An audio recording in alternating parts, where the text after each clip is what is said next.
పబ్లిక్లో పంచిపెట్టిన కాపీలు ఇవి, రిలీజ్ చేసిన కాపీలు.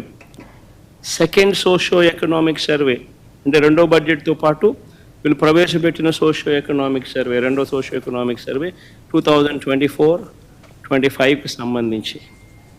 2024-25లో ఏకంగా ఎంఎస్ఎంఈ సెగ్మెంట్లో ఏకంగా 27,07,752 ఉద్యోగాలు ఇచ్చేసామని చెప్పి ఏకంగా ప్రింట్ కొట్టి పెట్టేశారు.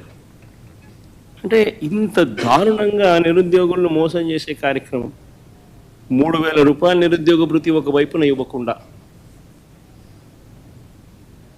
వాళ్ళందరికీ 3,000 రూపాయలు నెల నెలా ఇస్తామని చెప్పి, సంవత్సరానికి 36,000 పిల్లలకి ఇస్తామని చెప్పి ఏకంగా వాళ్ళకి ఇవ్వకుండా, బడ్జెట్లో వాటికి సంబంధించిన ప్రతిపాదనలు ఏవి చేయకుండా ఏకంగా ఇన్ని లక్షల ఉద్యోగాలు ఇచ్చేసాము అని చెప్పి 4 లక్షల ఉద్యోగాలను గవర్నర్ గారి ప్రసంగంలో చెప్పిచ్చేస్తారు. సోషో ఎకనామిక్ సర్వే రిలీజ్ చేసి 27,07,752 ఉద్యోగాలు ఇప్పటికే ఇచ్చేసాము అని చెప్పి చెప్తా ఉన్నారు.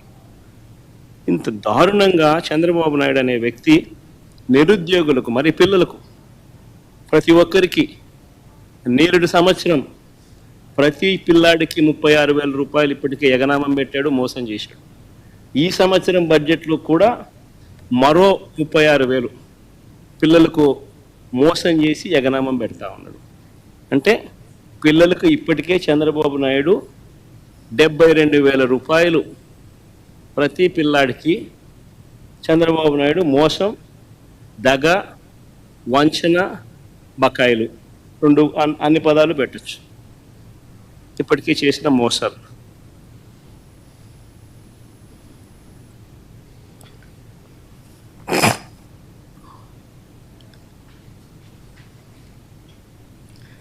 ఈరోజు పరిస్థితి ఏమిటి అని చెప్పి చూస్తే నిరుద్యోగ వృత్తి లేదు, అటు ఉద్యోగము లేదు.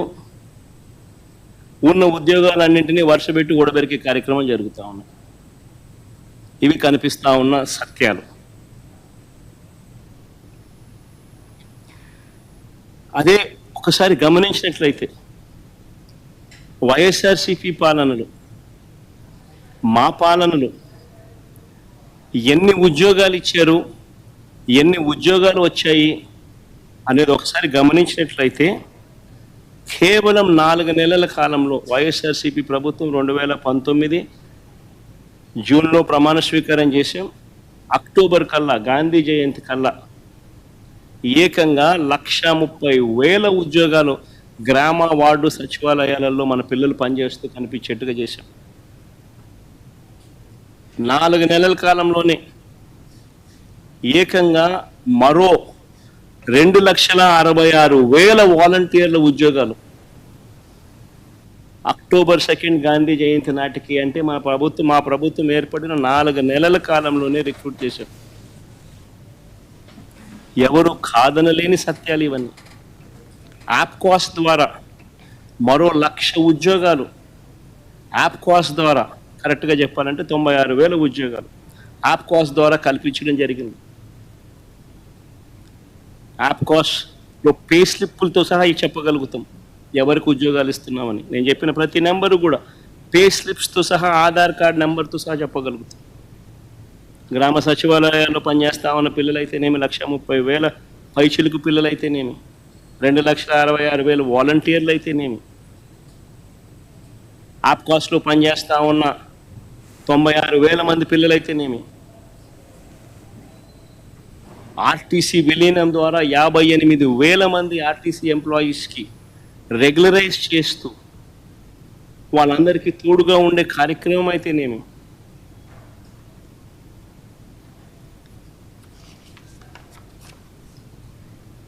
ఇవి కాక మిగిలిన కాంట్రాక్టు, మిగిలిన గవర్నమెంట్ ఉద్యోగాలన్నీ కూడా లెక్కేసుకుంటే అక్షరాల 5 సంవత్సరాల కాలంలో వైఎస్ఆర్సీపీ ప్రభుత్వ హయాంలో వివిధ సెక్టార్లలో గవర్నమెంట్ ఉద్యోగాలే,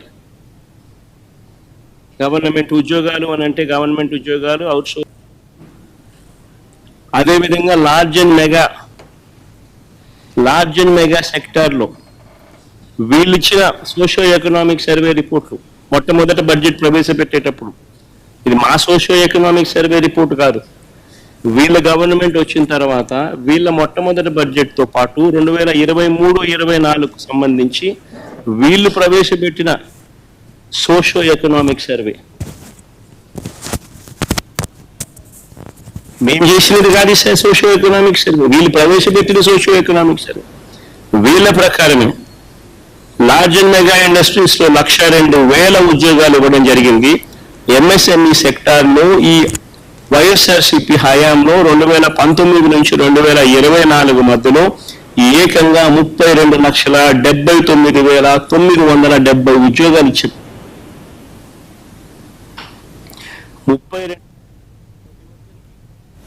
32 సంవత్సరం ప్రతి పిల్లాడికి 36,000 రూపాయలు ఇప్పటికే ఎగనామం పెట్టాడు, మోసం చేశాడు. ఈ సంవత్సరం బడ్జెట్ లో కూడా మరో 36,000 పిల్లలకు